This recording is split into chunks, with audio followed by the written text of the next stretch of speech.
You're listening to the Fezcast, the Saracens fans podcast, bringing you the independent and unhinged views of the voices in our heads, as well as those of our special guests. To get in touch with us, find the Fezcast on social media and listen to us on Apple Podcasts, Spotify, YouTube and more.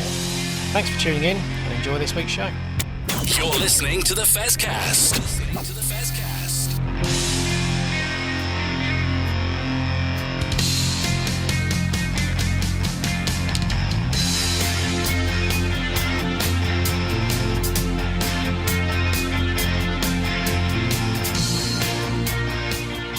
Well, hello everybody, and welcome to another edition of the Fezcast, because we've got loads to talk about over the weekend, haven't we, Duncan? I think it's the first weekend I can remember when there's no Saracens game, no Six Nations game. You know, the only thing's bloody Bath. We don't want to talk about them. Well, other than the fact that Bordeaux give them a fun bit, haven't they? So, I mean, that's always good. But thankfully, the SSA, though, put on an event midweek, which you hosted, Duncan, brilliantly, I have to say. I've listened to it. You did a very good job. A little bit worried about Hanky, who messaged us on Facebook to say how much they enjoyed it, but that one of the pleasures was putting a face to the voice of Duncan, which, you know, those of us who have to look at you on Zoom every week, Duncan, is an unusual thing to say. The feeling is mutual. Oh no, to be fair, Duncan's gone up in my estimation recently. I just finished reading a book about a punk glam rock band from the 1970s in London. And Duncan's mentioned at the end, so well done, Duncan. I'm quite impressed with that. Yeah, it was written by a good friend of mine, so I should be in it. I'll get you to sign my copy at some point, Duncan. What you did do was the SSA were hosting the event, but also allowed you to record the event. So it's a fantastic chat. I mean, Mark Calaby introduces everybody, but just give us a quick praise of what's going to come up, and then we'll have a listen to the conversation you all had. I can't even remember who was on it. It was Fergus, Burke, Bryony, Liz Crake, Akina, Gondwe, and Hugh. Tizard. Hugh Tizard, there you go. Oh, what a great interview you are, I tell you. I mean, how can you expect to know anybody's feet to the floor if you can't remember the name? But shall we play that in, Duncan, and then we'll have a listen to that, and then we'll have a brief review of it at the end of the show. Me and names, I tell you. You're listening to the Fezcast. Hello, this is Akina, Gondwe of Saracens Women, and you're listening to the Fezcast, and we are both proudly sponsored by the Saracens Supporters Association. For a £10 annual subscription to the SSA, you'll get the chance to buy tickets for away matches, receive a regular newsletter, and an exclusive SSA badge. They also arrange pre-match gatherings and player-coach events. As well as sponsoring both me and the Fezcast, they also sponsor Louis Johnson from the men's team and the Saracens Foundation Track Club. Not bad for £10. You can join up at membermojo.co.uk/SSA. Enjoy the rest of this edition of the Fezcast, and I look forward to seeing you at StoneX. Come on, you Sarries. This is the Fezcast. Good evening, everyone. I'd like to introduce our guests. So from the women's playing squad, we've got sponsored player Akina Gondwe. We've also got Bryony and Dr. Liz Crake. And from the men's squad, we've got Hugh Tizard and Fergus Burke. Thanks, Mark. Starting with our sponsored player, Akina, Paul Philpott has sent a question in, which I think a lot of us are asking ourselves, which is, how the hell are you? Yeah, I'm good. Kind of, I guess, 4 months or so post-op. So, kind of in the middle of my rehab journey, I guess. Yeah, I'm good. Just living life in the gym. And Paul goes on to say that we're missing your power and presence, and all dying to know if is there any chance of seeing you this season? No. I think the girls have only got, 2 games left in the regular season and then a semi-final. So, yeah, I won't be fit until next season. Okay, well, it'd be good to see you then anyway. James Peake asked, do injuries take you away from the team? Yeah, obviously I physically can't train with the team, so I'm away from the team in that aspect, but we spend obviously a good chunk of time at the club, just hanging out in the meeting room and stuff. So I'm away from the team, yes, but I'm still spending a good amount of time with them. And James got his rose-tinted glasses on and he's looking for the silver lining to add a cliche on cliche, and has said, what have you learnt during rehab that you wouldn't have learnt if you just had a full, uninterrupted season? That's a good question. What have I learned? I guess just it's a continued lesson of patience. You can't rush your rehab. Like you can't rush anything. So it's just continuing to learn to practice patience, but also learning to be at peace with not being in control of a situation. That sounds really tough. I'd go blinking mad. Fergus, for you, and this comes from Emma Hewitt, by the way. With the rise of self-branding and self-promotion, do you feel pressure to make a name for yourself alongside rugby? I think everyone will be different answer to this, but personally, not too much. I play rugby because I like playing actual rugby, but probably different to some other people in that sense. So it's a tough question to answer one way, but yeah, for me, no, but I'm sure other boys feel differently and girls feel differently.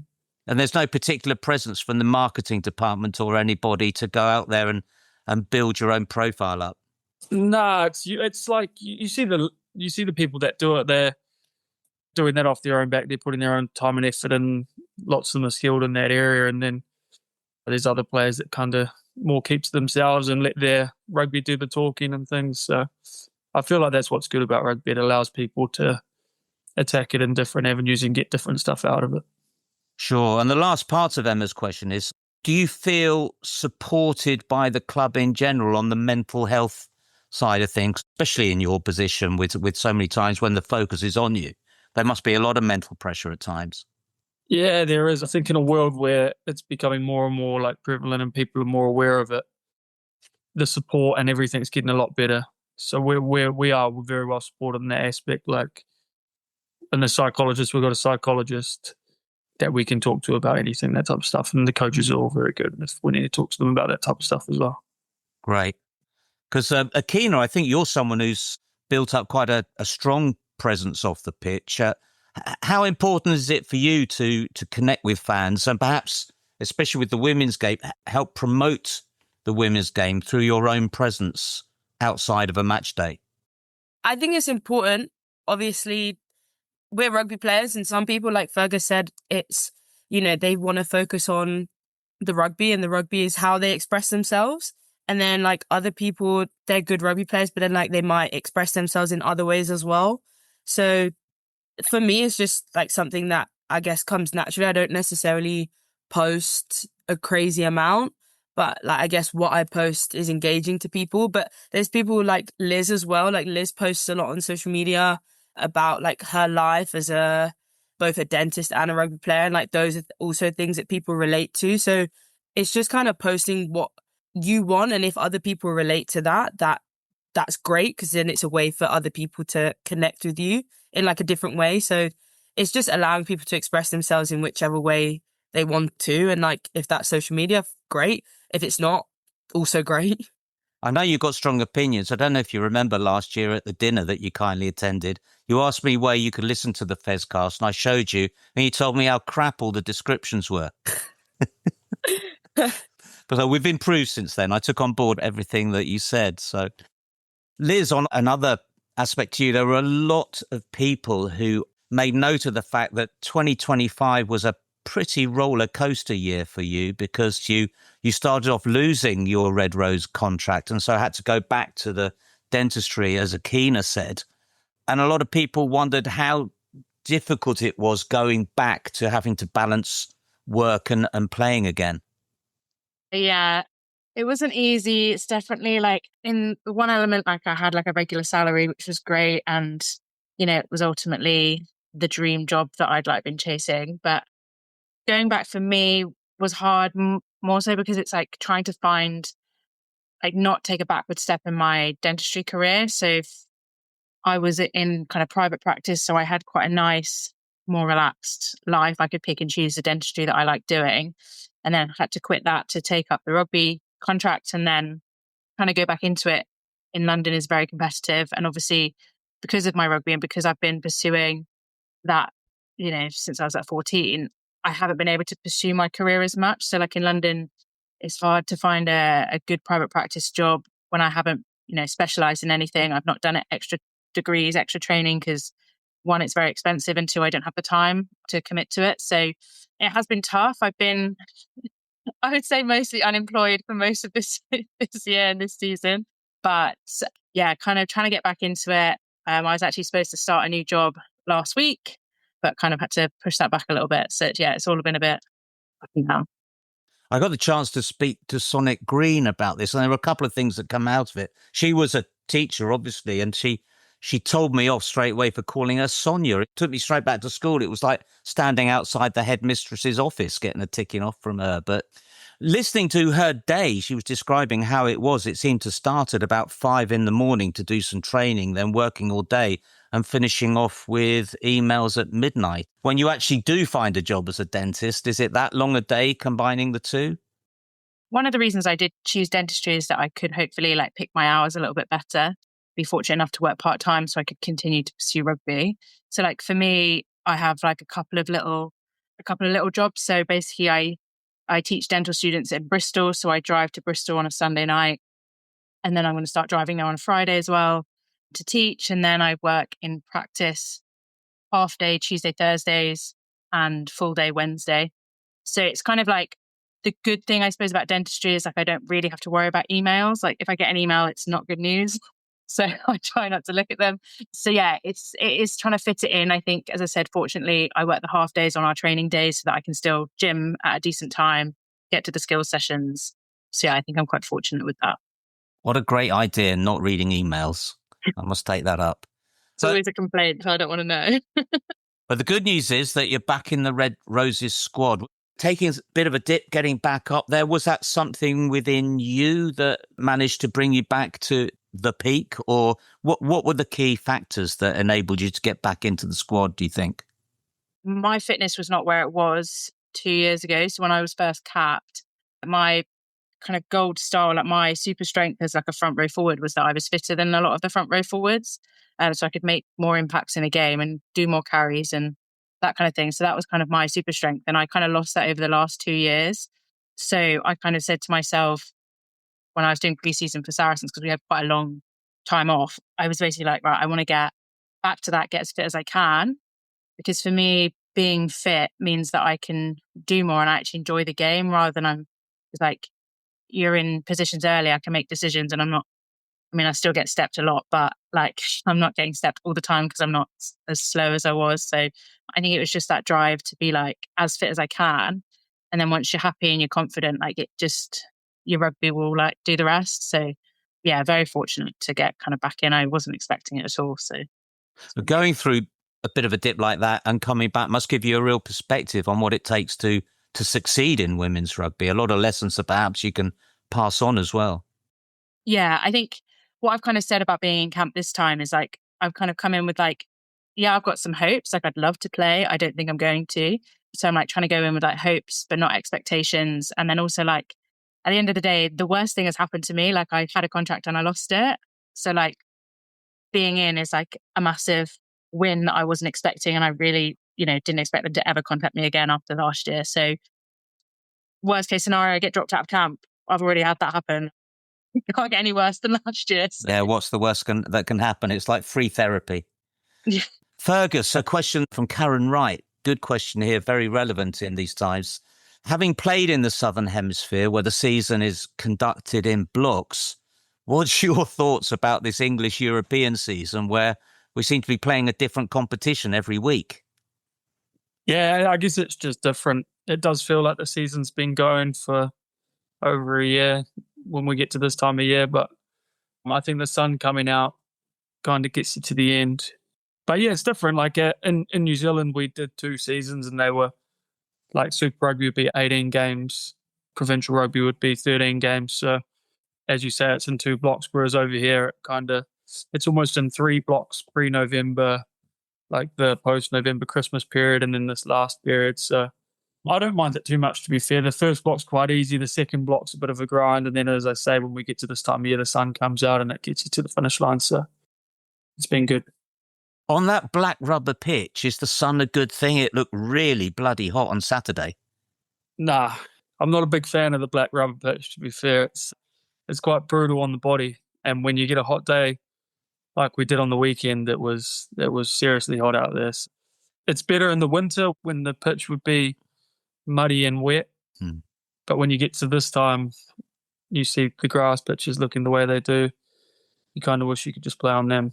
Yeah, it must be a bit of a furnace. We seem to be better organised because if we scored or they scored, the water seemed to be coming on for us, whereas Leicester didn't seem to have that together. Yeah, it's a crucial part of the game on a hot day like that. Leslie Mayo asked, when you joined Sarries, was there any marked difference in the way the club operated from your club in New Zealand, and was life in England a bit of a shock? The way rugby is played and seen over here is a lot different that down in New Zealand for various different reasons, like the obvious one being the way it's played. It's a lot more of a tactical game and forwards oriented. I feel like rugby down in New Zealand at Super Rugby level is quite open and free flowing. So yeah, it was a bit of a shock. I mean, when you move to the other side of the world, it was always going to be a shock to the systems. Kind of got what I expected in a sense, but yeah, it was tough for a while there, but feeling settled now, which has been good. I remember Michael Rhodes, who was one of the great South African flankers that we had in the club. I think he joined about 2015. And at that time, I remember him saying that Super Rugby was much faster than Prem Rugby, although I think rugby's changed quite a bit from those days, a lot more attack orientated now. So is that something that you would still say from your time, that it's still faster down under than it is up here? Not necessarily. I don't think the pace of the game's too much more. I just think it's more open, and I think the competition here is tougher. I feel like Super Rugby, you'd have New Zealand derbies and stuff that were massive, big physical games. I feel like over here, you have to turn up every week or you'll get beat, and sometimes beat well. So I do think the Premiership's a tougher competition in that aspect, but yeah, there's just a few differences. Bryony, it looks like May Campbell's unavailable for the run-in, and so, you're number one now. Does that give you a change of mindset between competing for the slot and now being in first position? I don't think so, no. I think throughout the year, you've got to be prepared for, whatever's thrown at you. You've got to do as much as you can to put the team in the best place possible. So I think going into the last few games, kind of knowing that things look a bit different for me, it doesn't really change the way I'm looking to approach training or anything. Obviously, pretty rubbish timing for May, and I hope she's doing well with all the recovery and things. But yeah, I just think that's what I'm here for. So I'm looking forward to it, really. Paul Philpott speaks for us all. He said, please send best wishes to May for a speedy recovery and rehab.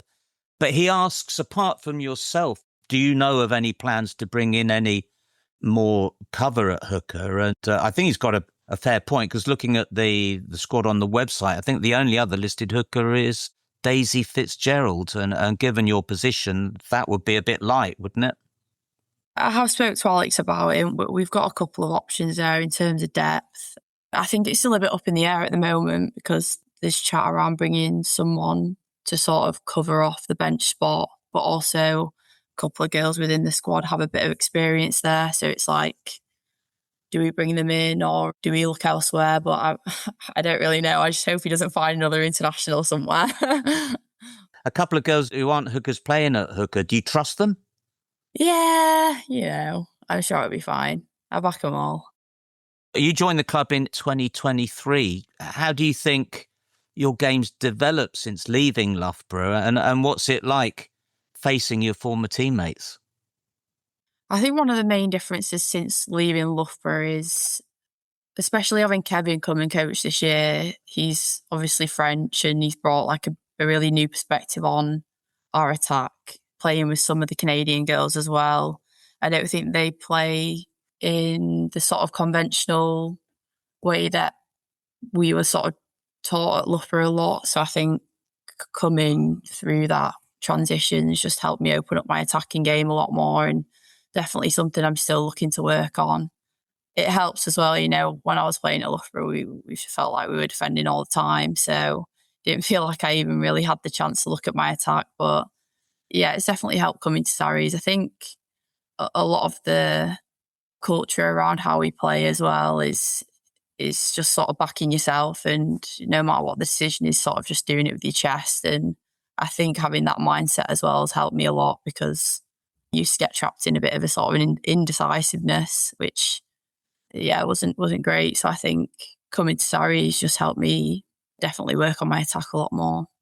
How do you mean indecisiveness? How does that manifest itself?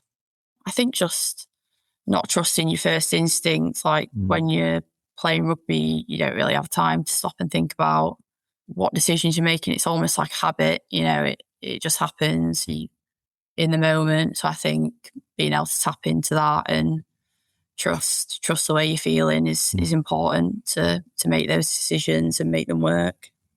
And you mentioned Kevin. I'm surprised we haven't had a question, actually, because it's been brilliant to watch the women this season. As you say, that fluidity, the girls are just trying things. And when it comes off, it's absolutely fantastic. Yeah. And like having Liv coming at 9 as well, she just injects so much pace into the game. It's really good to play with. Hugh, Kevin Mack sent in a question, which, apologies, Kevin, I've changed it a little bit. But in the last couple of weeks, something seems to have changed. Do you agree with that? And if so, can you put your finger on it and say what it is? I mean, we haven't played Bath and Northampton, would be the obvious one. But no, I think we've found a bit of form. I think we're confident in the way we're playing. Having someone like Ferg in this nicer weather, we're starting to throw the ball about. It helps having Noah as well. He's also playing well. So I'd say stuff's clicking. We haven't been far off all year, I don't think. But there's obviously been the games where we've been on the wrong end of it. It's a shame it's come so late, but we're finding our feet a bit. Do you think we can pull off this small miracle and make the playoffs? Yeah, I suppose we're a third of the way there now. We've won the first 2. Bristol's going to be tough. But I think as a squad, we really do back ourselves to get there. And it's quite an exciting time to be a part of. What do we have to do? You mentioned them. What do we have to do to beat Bath and Saints if we get to play them again? I think those 2 sides, they can do it all, really. They can keep it up tight with the forwards and they can throw it around well. Our set piece would have to go up a level to try and stop them that way. And I think, you've got to outscore them, and that's got to be our aim. I think you've got to go for an attacking brand of rugby and try and beat them that way. Yeah, well, that's great to hear. Something that's always said about you is that you do all the stuff that goes unnoticed. What's the part of your game that you take pride in that fans might not necessarily see? I suppose you're not really meant to see it. It's a boring game if the second row stands out. So I say it's a lot of, mauling is probably my strongest attribute. I probably would take pride in that. And then I probably hit God knows how many rucks a game. So those 2 areas would be, where I get most of my work in. Yeah, you certainly do. Fergus, back to you, and a question from Darren Stevens. We're talking about the last couple of games, which have seen a really exciting partnership between you, Charlie Bracken and Ollie Hartley on the outside. Is that the optimal combination for you at the moment at 9, 10 and 12? Perhaps a difficult question, but don't worry, no one's listening. I don't pick the team, so I don't know about the last bit, but I've really enjoyed the last few weeks with those boys. They're just young and both so open to learn, and the way they're playing is a little bit fearless, and they're not worrying about any consequences. And we're seeing the best of both of them, I think. Ollie offers us something different to what we've had probably all season in terms of a midfielder that just gives us consistent game line and knows his role within that. And then we've seen other parts of his game grow with confidence as well, like his try on the weekend. And then Charlie's been awesome as well, especially for me. He's controlled a lot of our kicking game. He's sped up our attack, and he's a constant threat around the breakdown. So I think both of them have big futures, And yeah, they're both playing good rugby, so hopefully they stay in there. That really was some try from Ollie on Saturday, wasn't it? Yeah, it was a special finish. I didn't know he had it in him, to be fair. So I don't think any of us did, especially that stepping. Boy, you're used to seeing him batter through, but the stepping was exceptional. It must be exciting to add into that mix next season a player of the quality of Thomas Williams coming. Yeah, I mean, he is one of the best nines in the world. So I think when you add a player of that caliber, it can only be a good thing. So I'm definitely looking forward to playing alongside him, like even just watching that Exeter-Gloucester game on the weekend. He is seriously good at rugby, so I think he'd be a big asset to us. Yeah, he's had some amazing performances for Wales as well, just extraordinary. Being a number 10, you've got a lot of competition. You've got Owen and Louis at Saracens and youngsters like Luke Davis and Finn Keelock going through. And then you have the pleasure of competing with Finn Russell at Scotland. Is it just a case of staying focused on your game with that level of competition everywhere you look? Yeah, I think so. Like when you look out, it catches up on you. It's for me, I just try to focus on, first of all, training well and competing. And then when you do get those opportunities, making sure you give it a good crack to take them. So it's a hard question, but I enjoy competing with all of them. Like they all make me a better player. And I went up to Amtil a couple of weeks ago and saw Luke Davison playing. I think you might have at least trained or been in the same team with him in the Prem Cup at times. But he looks a great prospect, but he still seems to very much have an 18 or a 19-year-old body. From your experience, will it take a couple of years and a bit more bulk until he can step up from the Championship to the Premiership? Yeah, I think so. Like he trains with us a lot and he shows all the attributes to be a special player, as done Finn Keelock. Like those boys are going to fight it out for plenty of years to come, I would say. So they're both quality players, and whether they are ready to play Premiership rugby next year, who knows? But I think they're in the right place to grow and get better at their trades with someone like Faz floating about. Yeah. Liz, back to you. A question from Kevin Mack. Since the women have already made the semi-finals in the PWR, do you think there's going to be a lot of players rested before we get to the semi-final?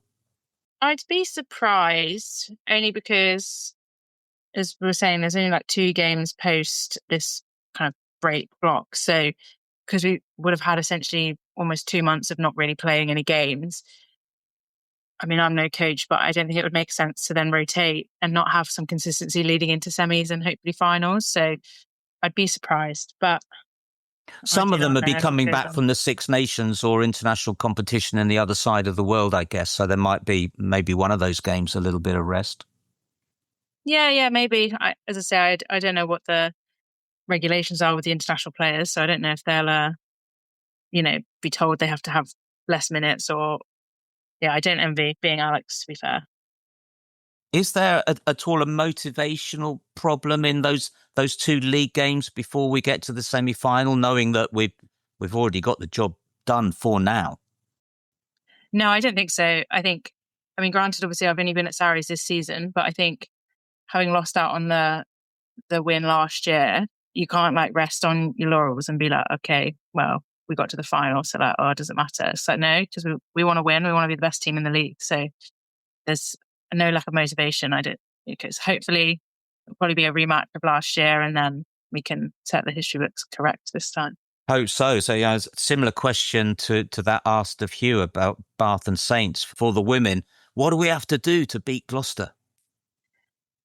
Well, actually, last time we played them, it was mainly our penalty count. We were very ill-disciplined. And that's the only thing that kind of kept, we didn't have the ball for most of the game and we gave away a lot of penalties. So I think if we can just fix that, our attack was a lot more exciting than theirs. Our backs were a lot more exciting than theirs. Whereas I think if we shore up our set piece around scrum time and then just stay, the right side of the ref, I think, to be honest, I don't think they'd stand a chance, but. You would have had a hard job staying the right side of that ref that day. You don't have to comment on that. You'll probably get into trouble. A question that's been sent in for everybody. Perhaps we start with you, Hugh, on this. Who's the one teammate you'd least like to be stuck next to on a long-haul flight and why? Probably Tom Willis. He's a big man, very restless, got quite a short fuse. So I think he'd be a bit of a nightmare, I'd say. Yeah, the two of you stuck on one side of the plane, you'd have to get it well balanced the other way, wouldn't you? Or it'd be going along lopsided. John Timms has asked, what's something fans don't see that goes into preparing for a big match? Perhaps throw that to you, Bryony. I guess not many people see, but it's just the sort of mental prep, I think, that goes into it. I guess it's a bit different for everyone, but I think it's quite easy to overthink, spend a bit too much time thinking about big games. So I guess it's in the lead up to them, just finding ways to take yourself away from it for a bit and make sure that you're feeling calm going into it. Is that before arriving at the ground, or does that even go on in the changing room? Yeah, I think it can be times during the whole week before, really. It's easy for it to kind of consume you. You think about the weekend, thinking about training. If you don't let yourself switch off from it, it can all get a bit on top of you. So I think just finding times throughout the week, pre-game, to kind of switch off a bit. Akina, at what point did you realise that rugby was it for you?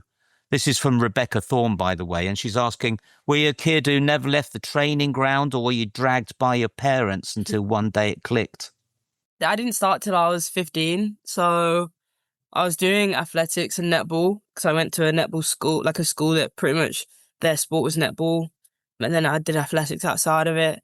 And I just had a friend, they had come to the track one day and they'd brought their outside friends for the day, and this girl just kind of was like, oh, I play rugby, you should come and try it. I tried it, and it was kind of like at that age in school where you're kind of figuring yourself out as a person. And I realized I didn't really like individual sport that much because you can get very insular, you can get very just kind of focused on yourself and not have any friends outside of that. So when I was doing the training for rugby, I was just it's much more fun to hang out with people and be around people and stuff. So yeah, when I was 16, 17, I kind of decided, yeah, I'll focus on rugby. And I guess, yeah, that was where it went from there. You said again at that dinner that if you didn't play up front, you'd be a scrum half because you were small enough. So netball must have been a bit of a challenge, wasn't it? Well, I was a centre in netball, and centres are normally the shortest players. So yeah, netball was fine, and even now, a lot of the centres in the netball Super League are similar height to me. So yeah, the height wasn't really an issue. I can ask you that question because we're about the same height. That point, it's always struck me with Olympic athletes that there's literally years of quite solitary training in existence to build up for almost one event, and then they can get injured straight before it. It must be incredibly, incredibly lonely.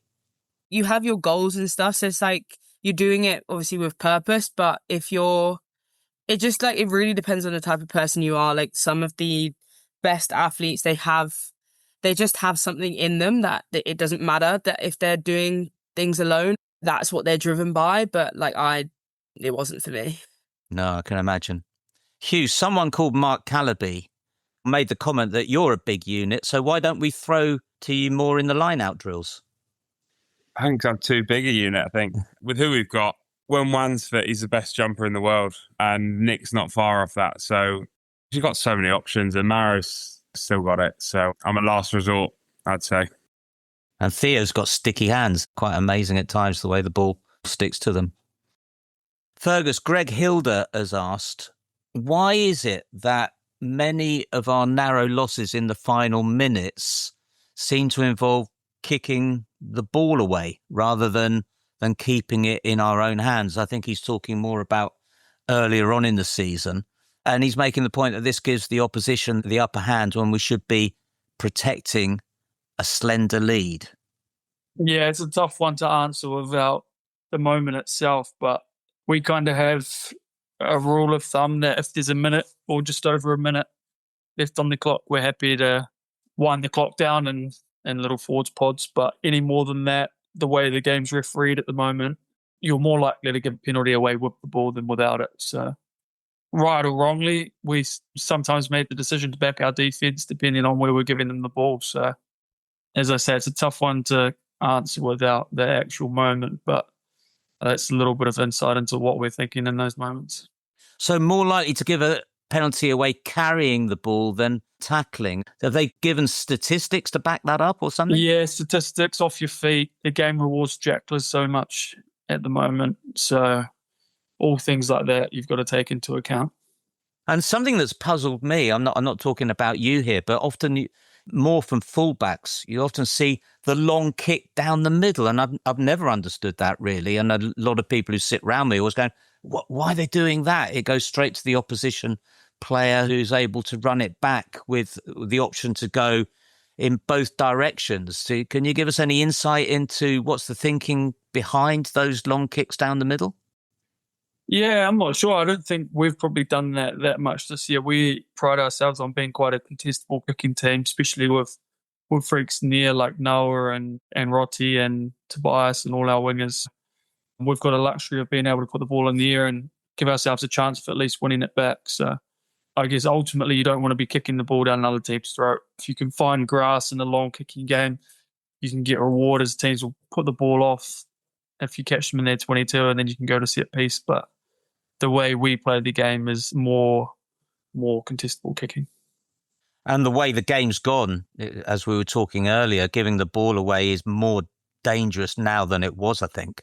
Yeah, exactly. The game's changing all the time. Like, look at the aerial contest now. It's changed so much in the last 12, 18 months with no escorting, and the attacking game's changing as well. Like, it's becoming a more attack-dominated game, especially in the Premiership. Every year you kind of see more and more teams buying into the attacking style. So, yeah, it's all decisions that are tough to make in the moments, but you kind of make one and then hope that everyone around you just backs it and you come out with the right result. Liz, I'll ask you this one because I think you've got one of the shortest periods to look back on and trawl the memory. But what's your favourite Saracens memory so far? That's from John Timms. Probably winning the cup. I've not really been in a final and ever won it before, so that was nice. And another one from John Timms. Favourite away ground? I'll ask you that one, Hugh. Must be Quins. They love you there, don't they? Yeah, big fan of me there. Franklin's Gardens have got the best pitch by a mile. I'd probably say that. And the atmosphere is pretty good as well. It is a great atmosphere. I just wish they'd learn another bloody song. It's the same one all the way long. I've got a question here from Helen. What do we do as fans that you don't like and want us to stop doing? Bryony, on behalf of the women, is there anything that we do that drives you out the wall? That's actually a hard question to answer. I don't want to offend anyone. Go on. I don't think so, honestly. I couldn't say anything. You guys are really great. You take some horrible photos of me though and post them online. So you can stop doing that. Well, the easier one then is what do we do that you do like, especially? Is there anything? Yeah, I like the chants that you've been making up recently. You've really started personalising them, and that's been nice. Nigel Eaton's very good at that. He's like a one-man crowd, isn't he? Yeah. He's surely got a good collection by now. How do you handle the pressure when things aren't going your way during a game? I mean, Fergus, you're right there at the centre of attention, getting a lot of the ball with probably one of the most pressured positions on the pitch. So what do you have to do when things are going badly? Obviously, you just got to go back to what you know and trust within your game. I guess it's easier said than done, but if you find yourself thinking about the last moment that went wrong or didn't go the way you want it to, there's a high chance you'll miss the next moment.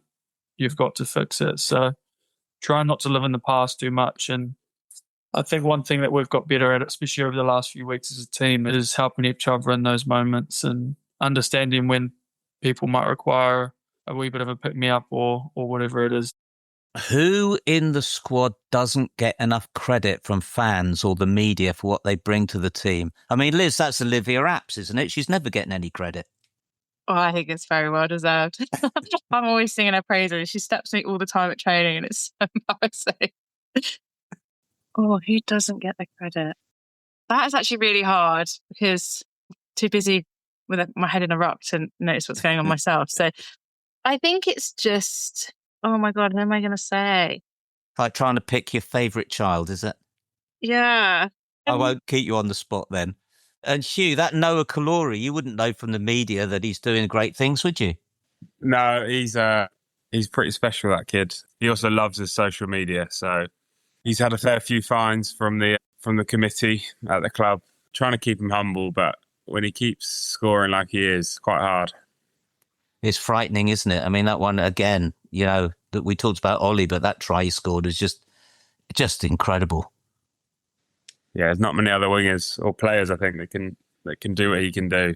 So God knows how good he's going to be in a few years. Again, putting you on the spot, is there one player you think doesn't get enough credit apart from yourself? I think Marcus Street has been, is probably our most important player. Obviously, at scrum time, he's exceptional, but it's the stuff that he does around the park. He keeps our attack going. He's the best at clearing rucks that I've ever seen. So, Streety doesn't get what he deserves. I think that's absolutely right. On the Fezcast, we've talked often about what a great game he's getting, and he just doesn't get enough credit. There was an article in Rugby Pass the other week where obviously you were all being scored, and they said he had a great game, and then gave him a 6. And to our minds, he was contender for player of the match. It's just crazy. Who's had the biggest influence on your game, whether that's someone you played with, watched, or been coached by? Fergus? That's a tough question. I think it'll probably be Scott Hansen, who was our assistant coach when I was at the Crusaders. And I think it was purely just around the age that I was coming through at that time and how much time he put into me and supported me and really just wanted to make me a better player and an important part of my career, being so young. So I think he'd be the guy. How old were you when he first started working with you? 19. So we're talking about Luke Davison. Those must be the key years when you're starting to get into the positions where you really got to take responsibility. Yeah, I think they are. I think they are big years, especially if you see young boys crack onto the scene early, like Noah as such. But I think when you're young, that's kind of everyone's aspiration, and then very rarely happens for people. So having a support network that keeps you in it, keeps you getting better, and reminds you it's not a sprint. I think that's important at that age. I think this might be an easy one, Bryony. Who's the toughest opponent that you faced this season, and what's made them be so difficult? I would probably have to say Gloucester. I mean, the last game that we played against them, I don't think they were what I expected them to be, but I have nightmares about that first game of the season. They just completely ran over us. So I think that was a pretty humbling match to play in, yeah. What happened there? Was it World Cup hangover? It's hard to say, really. It kind of felt as a team we were just a bit unprepared. I don't think mentally we went into the game with what we needed to go in with. And it obviously showed. I mean, in all areas of the game, they beat us. But that being said, being able to then compare how we ran out at the start with the most recent game we've had with them and see, how different it looked. A really good moment for the team, gave us a lot of confidence back. And in many ways, that first game was a blessing in disguise because, you've been so blinking good since. It maybe gave you that mental jolt that perhaps you needed. Yeah, a bit of a kick up the arse for sure, yeah. And Liz, in terms of the individual, who would you say is the hardest person, perhaps in the PWR at the moment, to play against for you? I think other than picking jolty backs who step me all the time, I would probably pick Maud Muir just at Gloucester, sorry. She's really pacey for a front row. She's really powerful, and just her scrummaging is just really elite, and it's really tough. It's a really tough fight in there. So she's one of the ones that you're like, oh, God, please don't pick another scrum. And Fergus and Hugh, is it feel like Bath and Saints a bit of a cut above everybody else that you could come up against this season, or where did Glasgow rank in that? Perhaps you first, Hugh. Yeah, when you initially asked the question, I'd say Glasgow, the toughest that we faced. I think it's the most physical side, definitely. I think when we played Bath, everything that day went wrong for us and everything went right for them. Whereas against Glasgow, they outplayed us and outmuscled us. So I'd say, Glasgow would be the team. I can't remember whether you got on against Glasgow, Fergus, but from what you've seen, do you agree with that they were a bit better even than Bath and Saints? Yeah, I think they were running hot through that middle period of the season. Like, I think they've kind of drifted off a little bit now, but there was that period that they were on a bit of a run. I think they had a good side, but I also think Bath, for me, are the ones their forward pack and stuff are just so physical and just give people like Ben Spencer and Finn Russell, two of the better players in the world, front football constantly. So they're obviously going into the big one with Bordeaux this weekend, which is probably as tough as it gets in rugby at the moment. But yeah, I think they're a good side. Yeah, it's the one time of the season I'll be rooting for them. For anybody, any English team that can beat Bordeaux is one heck of an achievement. But it's Bath's bench as well, isn't it? No, their squad depth is crazy. And like when they're bringing Totoyot off the bench, I mean, I don't know too much about scrums, but even as a back, when he runs on, you're like, oh, here we go. And that South African guy who plays for Saints, I can't remember his name now, but he looked huge even at the Tottenham Stadium, Hugh. Did you get a chance to tackle him, and what's it like? I wouldn't call it a tackle. He fell over. No, he's absolutely massive. I think he's 150 kilos, but Ferg dealt with him pretty well that day. It must be frightening. You got something like that running at you. What's going through your head? Yeah, I think it's the lesser of two evils. If you go and try and chop him, you risk, one of his massive slabs of legs hitting you and you get knocked out. If you go up high, you risk getting bounced. So you just hope one of your teammates is there to help you out. He definitely takes two to bring him down. He's a two-man job, that's for sure. With players like Owen Farrell getting coaching experience at Saracens and Sarah McKenna also coaching with the England under-21s and still playing for Saracens, I think this is one for you, Fergus, because I think this might have been relevant in the Prem Cup. What's it like being coached by teammates? Gee, I haven't had it too much. I think Faz has done a bit in the Prem Cups. Faz is a coach anyway, in a sense. Like, he's obviously such a switched-on individual and sees the game so well that he is virtually a coach that plays. So I can only speak what it's like with Faz, and he's obviously so well respected that his opinion and what he thinks we should get after is quite often what we do. So, do you like to argue with him at all? Do you ever disagree? No, we don't argue. We don't disagree on too much either. But I feel like if we've got different opinions, then it's not a disagreement or an argument. But we just hear each other out and try to do what's best for the team. Bryony and Liz, have you been coached by Sarah McKenna at all? Yeah.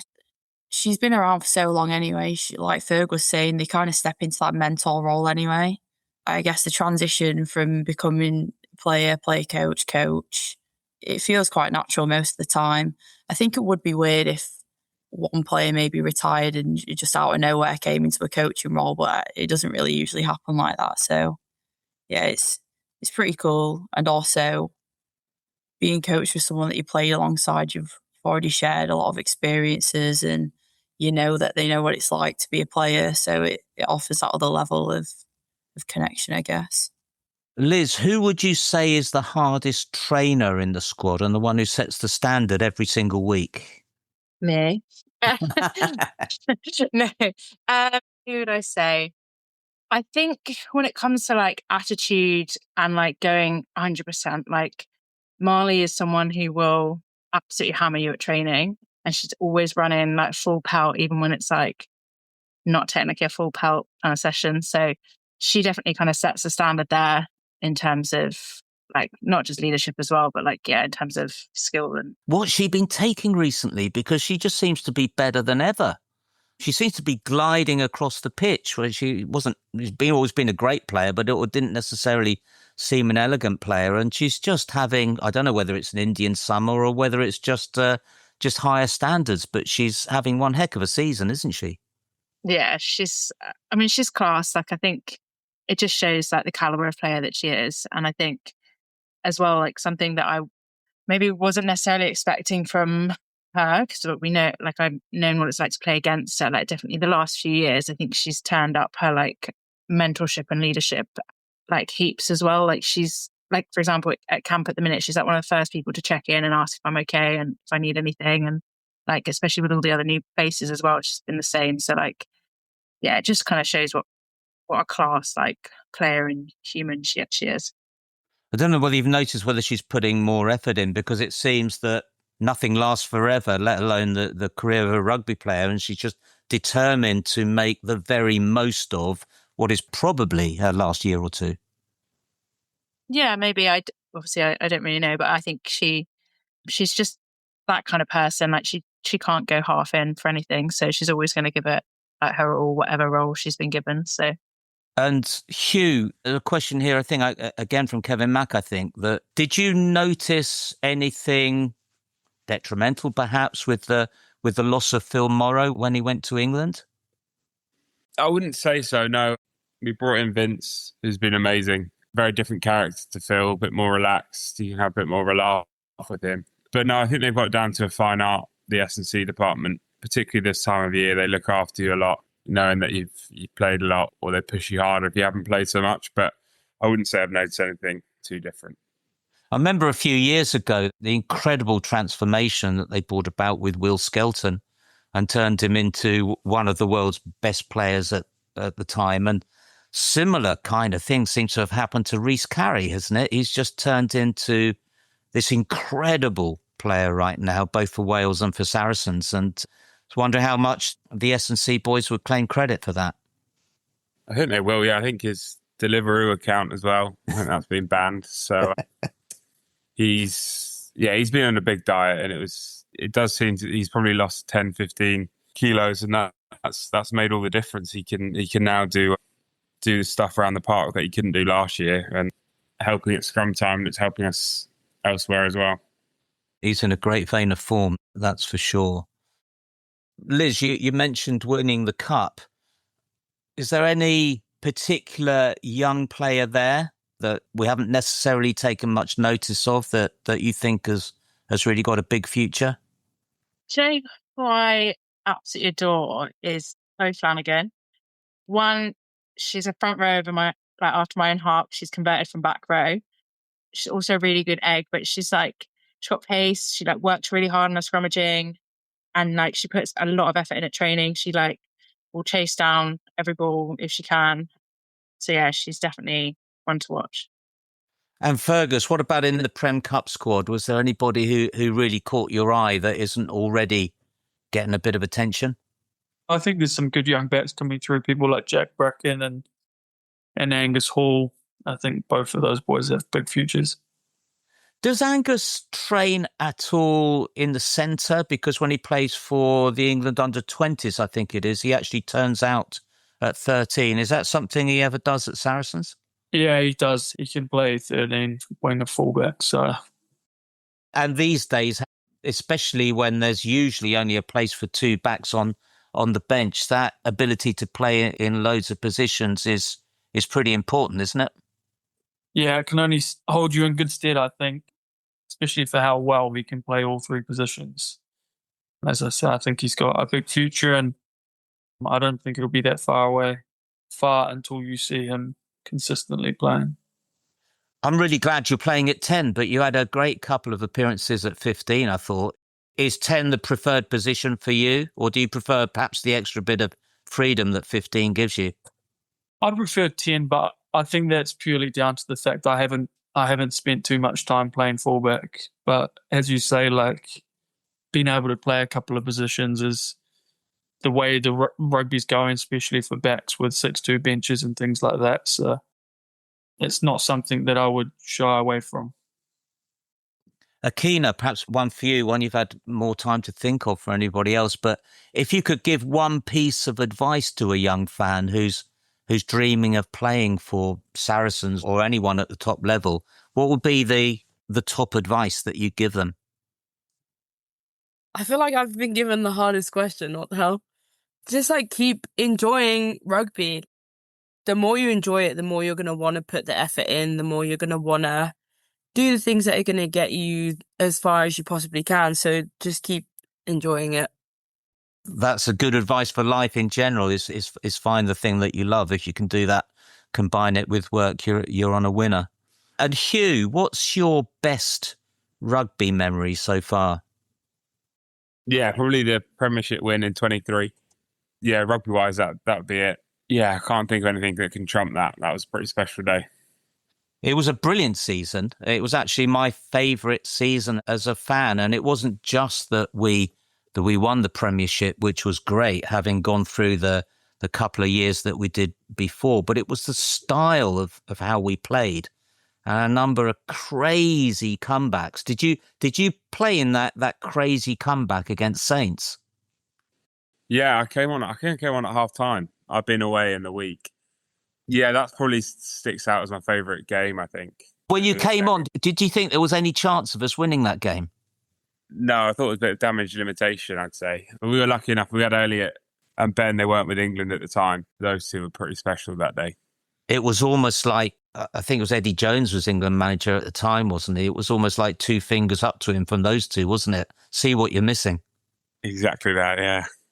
It was an amazing season, and that in particular was an amazing game. Another one that's come in live from Darren Stevens. We look like we have one of the best run-ins and Bristol the worst.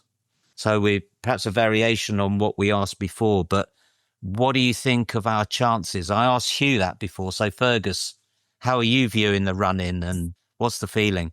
Exeter are the ones to catch. The fact that they're fighting on both fronts helps. They've also got to play Bath and us. Bristol have to play us, Saints and Bath. So I think Bristol will be toast. So I really do think we get our stuff right next week against Bristol, and then we don't get complacent and stay on it. And I think it could be a bit of a quarterfinal against Exeter down there in the last round, which would be exciting. It certainly will. And you've just given us the headline, Fergus. You've got to live with it. Bristol are toast. Yeah, don't go putting that anywhere. Don't worry, we won't. As I said, no one's listening. Akina, we know that welfare standards for the men have improved a lot in the last 10 years with strict limits on contact time, etc., outside of games. What's the situation like for the women? For the longest time, it's been pretty good because most women have to work a job outside of rugby anyway. So in terms of like managing yourself and like having to be honest when your body's not feeling right because you've just come off of a 9-hour shift at like a hospital or something, like, you know, you're never going to be able to put out the same training output as someone who's not necessarily done that. So in terms of our S6E and medical team, over the years, they've always had to kind of deal with how do we manage people's bodies and make sure that they're in the most optimal shape given all of the different lifestyle arrangements that people have. I think the like major changes that have happened for women are probably more in terms of, I guess, the care that they get, like especially at the international level with countries starting to put in stuff like maternity policies and stuff like that, and like being able to help out with childcare and stuff. Because obviously a lot of women that are playing rugby at this level, they have kids, and being able, like the hardest part of like balancing your rugby career and stuff is, I guess, managing stuff like that. So I guess those are the things that have improved most over the years for the women. Has Rosie Gallagher talked to people at the moment? How long does she expect to be out for, being pregnant at the moment? And when is it safe to come back after having a baby, do you think? I have no idea. Obviously Deb's had a baby and she came back in 4 or 5 months. Abby Ward was the same. She came back in 5 months. So I think it just depends on the body, the birth, you know, like birthing a child can be quite traumatic for the body. So I think it just depends on like the individual's body, how they recover, and also like what they prioritize. Like obviously there have been like some players who have had kids and they've taken longer to come back because they want to spend more time with their child. Some have come back because they're like, I want to come back to rugby right away. Like it's all individualized, I think. Fergus, perhaps this is one for you, having been brought up in another country on the other side of the world and coming here relatively recently, been a few years, but what does pulling on a Saracens shirt mean to you personally now? Yeah, it always means a lot. It's who you represent. It's part of who you are at this time in your life. So I think, yeah, it means a lot. And if money and contracts didn't matter, which player would you like to see coming to Saracens? Oh, that's a tough question. The obvious one would be DuPont, but we've got Thomas coming, so maybe someone like Thomas Detroit or the big front row. Bryony, is there a figure in the women's game that you think, oh, it'd be great to have her in the side? Yeah, I'd probably have to follow with what Liz said earlier. I'd love to be in the front row with Maud as opposed to against her. She's just a unit. Yeah, she's crazy at scrummaging, scary to tackle. So I'd like her to be on side. It's going to be exciting to see a bit more, fingers crossed, of the Women's Player of the Year in the team for this run-in, isn't it? Yeah. I'm really excited to have Soph back. Even though she's pretty young, she's really wise and really knowledgeable around the game, and she's got a really good presence on the pitch. Like, she's pretty calm, which I think is something that sometimes our team probably needs a little of. And, obviously, as well as that, she's a really good player. So I think her presence will be felt massively. Excited to have her back, yeah. We've been really unlucky, haven't we? Because when she first arrived, she was extraordinary, then injured for a long time. Extraordinary for Canada in the World Cup, and then injured again. So, and now she's off playing with Canada again. So is everybody in the team praying? Yeah, for sure. Fingers crossed. I mean, having watched her sort of be on the sidelines for the whole season, I know she's had to dig deep to stay peaceful and zen during that period of time because, rugby's all she really knows. So I just hope that she stays in good tact for the team and for herself as well. And Liz, Akina said that being out with rehab, etc., took her away from the team. Has Sophie managed to stay in touch, or is it only just recently in the last few games that she's been back with everybody?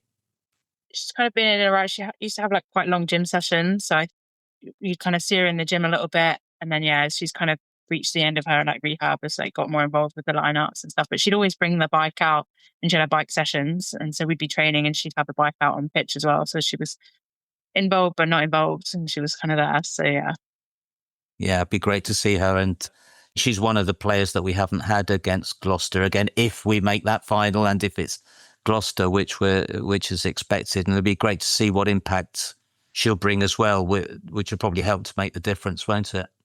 Yeah, absolutely.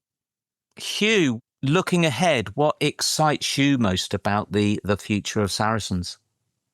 Yeah, I think Ferg touched on it. A few of those young backs look pretty exciting. Having Dunks and Sean coach the academy, that's pretty cool. And it means that boys are coming in out of school and they're sort of used to the Saracens way of it, making their transitions easier. So I think, just the production of top players that keeps happening. Richard Barrington as well at Ampthill, also coaching the young lads. There's a few lads up there, especially in the front line, and they've got Richard Barrington and James Johnson as their mentors. It must be pretty hard to get to better than that. Yeah, no, I think they're fortunate up there. I mean, they've got Dave Ward as well, so a lot of experience in their coaching group. Another one online for you, Liz, from Greg. So that's as much as I know about Greg, but he's got a question here. Could sports injury dental practice be a job option? There are some players that get their teeth smashed in, I guess. Yeah, gosh. It kind of is like a growing element of dentistry. It's quite interesting. The problem with it in the kind of state that it's in at the minute is it's not like a full-time role, and it's also like not necessarily taken that seriously by clubs, depending on environments. Like some of the men's teams, I think, and like football and cricket and things like that, they have screening before seasons start or before like international tournaments and stuff to try and kind of catch things before they become a problem. And then obviously like injuries are pretty big, or dental injuries are pretty big, and time, like you need to be time aware of like when a dental injury has occurred. But like, I don't know. It'd be cool. I've like definitely thought about it. Might have to wait a few years to build it, but maybe. A roving job all over the PWR, seeing who's got the best teeth. Yeah. Well, gosh, you saw that dental injury that happened. What was it? The Red Bulls guy. It was awful. So I think I've just about gone through all of the questions that we've received in advance and online. There was one from Ian Wilkie. Do you think Faz will join the coaching team in due course? He sort of has, hasn't he? Yeah, he has. Like I spoke about before, is he's seen a lot of stuff in rugby and he's got a good feel of the game. So although he probably doesn't have the coach label at the moment, he's definitely someone we look to for areas of our game, and he's a big voice within the environment. One has just come in, popped up. Do the players have a preferred kickoff time? And how do late or early starts change their preparation? And that's come from Steve Bardell. I think my preferred is 2. 12 at a push. I hate a late kickoff because you can't get to sleep afterwards, which is quite annoying. But yeah, I'd probably say 2 or 12 are my preferred kickoff times. Yeah. Just because you can do stuff afterwards and also you don't have to get up crazy early. It's like morning, but it's not crazy. And presumably it affects your eating habits on the day. Kinda, like I struggle to eat on game day just because like I hate the feeling of like food in my stomach. So yeah, it's mostly like what I eat before going to bed. And I guess on game day it's just like trying to get the food in if the kickoff is later. When they say leave everything out on the pitch, they're not talking about your pasta and your chicken and everything. It just yeah. Hopefully not, no. As a spectator, I love games under lights. I love the atmosphere of them. And Darryl Stevens just made the comment that Friday nights in particular have been bogey nights for us. As a player, Hugh, how do you find evening games? They're always away. So there's been some Saturday night games, some European we're games. 6:30 this week, aren't we? The Gloucester game, yeah. Yeah, I suppose it's individual. I prefer as late kickoff as possible. I know that Ferg and others are the opposite, so I don't think it changes anything. I think I can't see a correlation between the two. Fergus, do you get a similar effect with the floodlights as perhaps happened with the sun on Saturday? No, I prefer playing under lights as well. There's something about it. I just feel better when there's lights compared to the sun. I can imagine it was tough for the Leicester boys on the weekend playing into that sun in the first half. So I think that's why they probably thought, we'll give it the same back to Saracens in the second half, and they were putting defensive high balls up for us to be caught by Noah Kalori, which seemed a bit of a funny old tactic. Yeah, you're not wrong. Fergie, Bryony, Akina, Liz, Hugh, thank you so much for taking some time out tonight. I know it's difficult after a day's training or a day's work. And to everyone that's joined us, thank you. Hope you've enjoyed the evening. We'll see you soon and good night.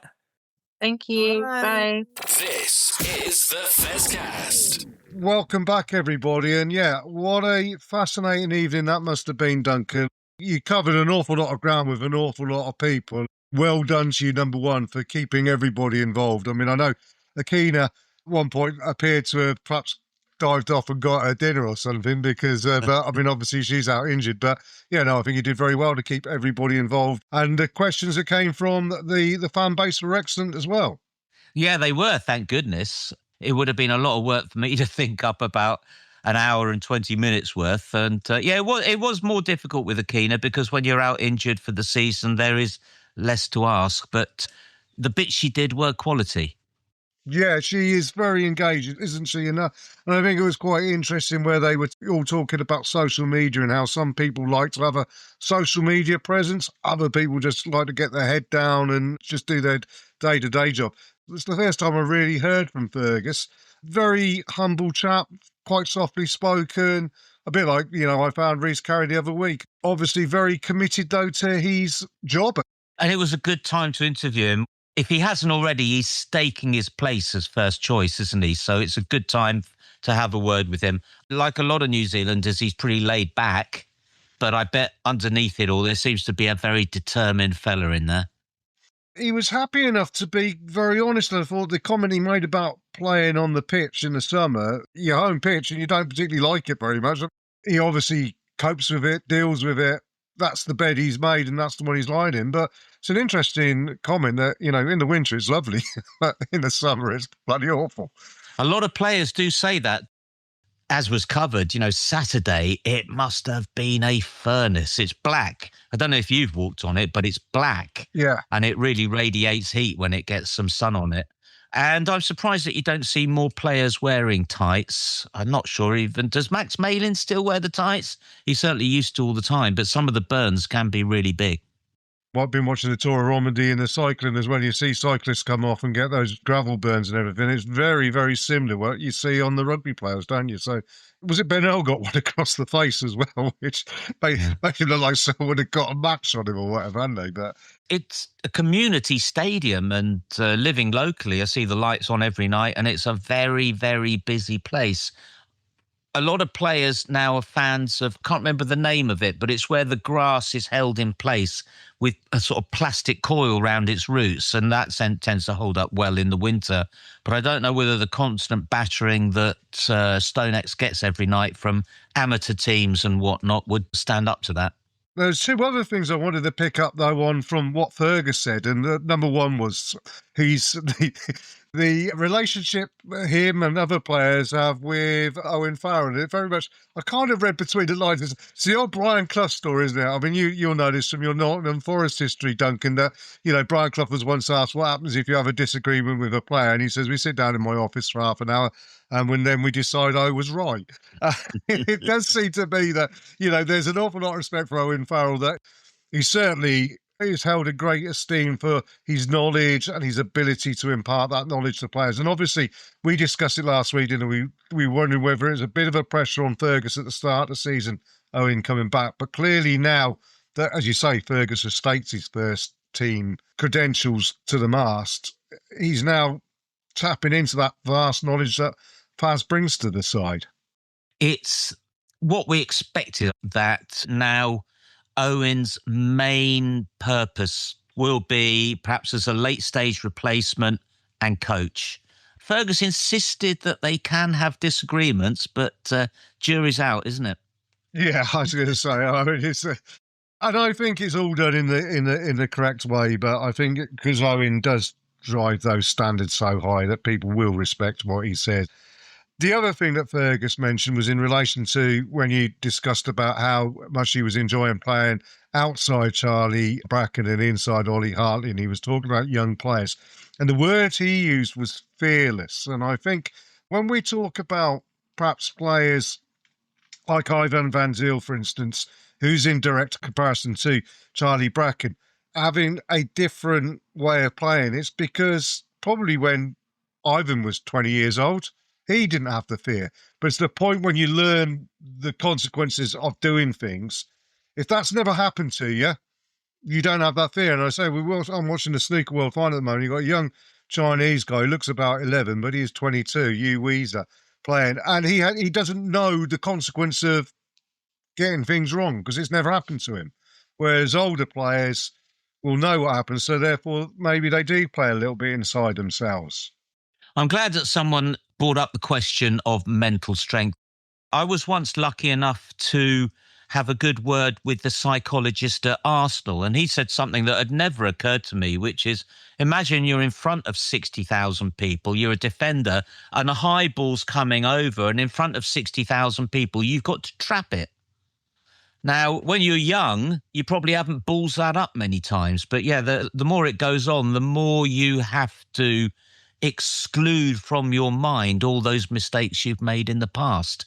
And I think it's something that we don't appreciate, the mental strength playing in front of a big crowds that these guys have to have.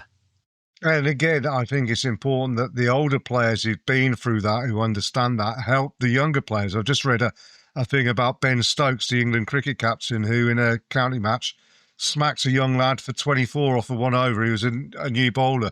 And the lad got abuse on social media for doing it on everything. And Ben Stokes messaged him to say, don't worry about it. These things happen. I was on form. You're a good lad. Listen to what your teammates say and don't worry about what's going on off the pitch. And I think that's really vitally important, isn't it? He probably appreciated how much damage he'd potentially done to the lad. We've been impatient to see the young players come through this season. It's interesting to hear Chris Ashton on the BBC podcast question whether actually Saracens are doing it too quick. But you can imagine, put them in too quick, let them get battered really badly, and the mental scars could be significant.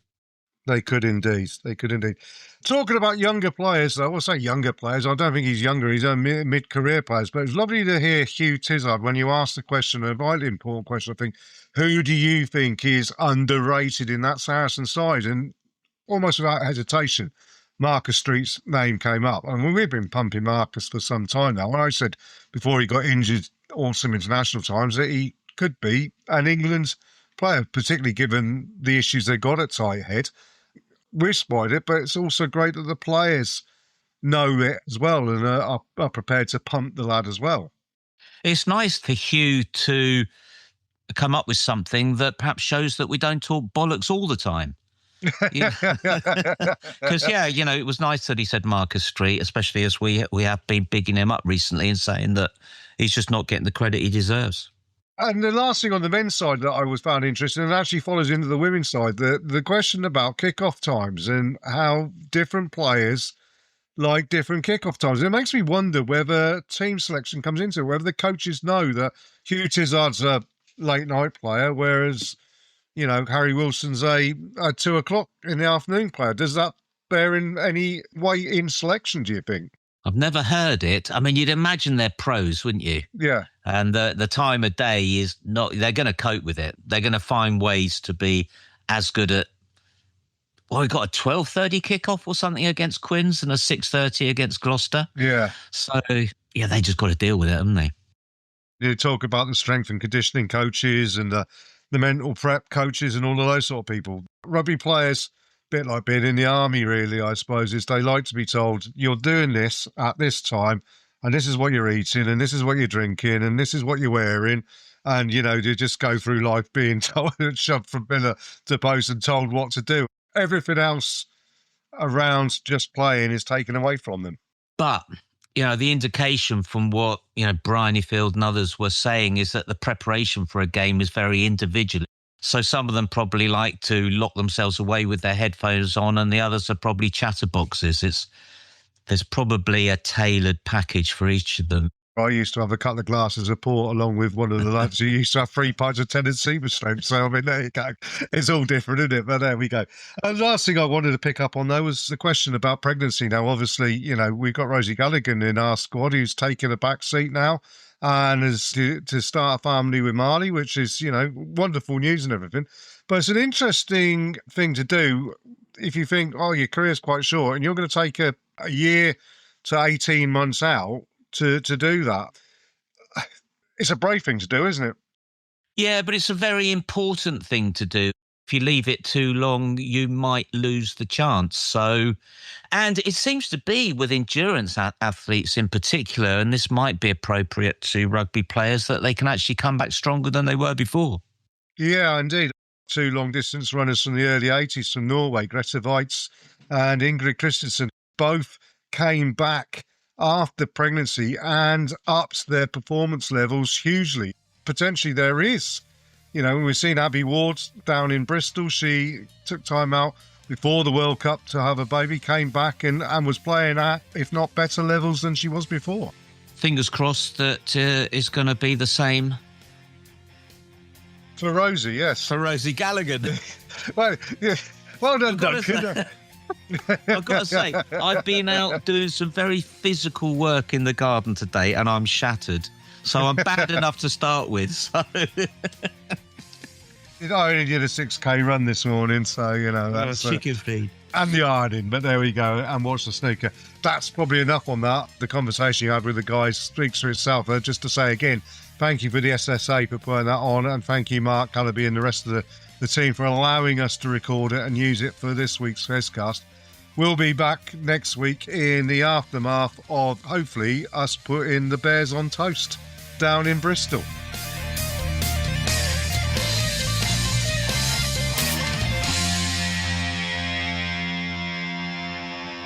This is the Fezcast.